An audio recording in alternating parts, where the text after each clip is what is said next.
Now.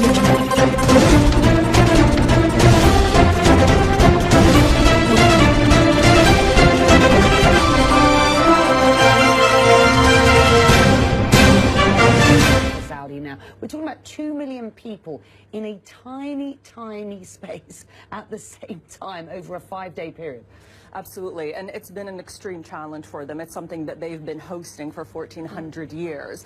And over the last few years, over the last decade, they've definitely been investing more in infrastructure, whether it's creating wider bridges, bigger bridges to be able to access the points, having discussions with religious scholars about actually widening the space that is considered the holy territory where the rites can be performed.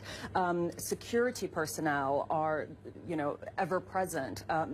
Tens of thousands of medical people that have been trained, up to 1,000 security cameras covering almost literally every single spot at the Hajj. And as electronic devices become more prevalent, this year, for example, they've introduced the e-bracelet for the pilgrim, so that any pilgrim can immediately be scanned and they know who they are, where they're from, where they should be staying, and what kind of medical conditions they can have. So every year they seem to be learning from the previous year, but that many people in that small a space is just bound to be a challenge.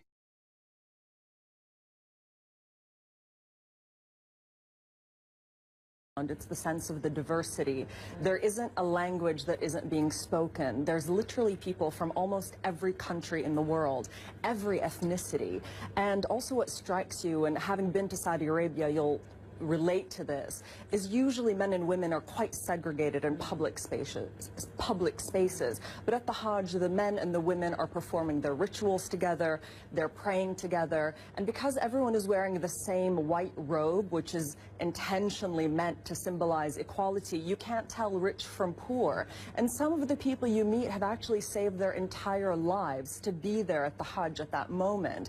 And so as journalists covering the Middle East, and this is something you definitely will be able to relate to, is we often meet people on some of the worst days of their lives, but this was a story where almost everyone you met, you were meeting on the happiest day of their life, and the tears were of tears of joy. Especially today, those pictures our viewers were just seeing from Mount Arafat, that is the spiritual climax, and you do see people really crying for joy, and that for us was quite unusual and something that you can't help but be affected by. How did the Saudi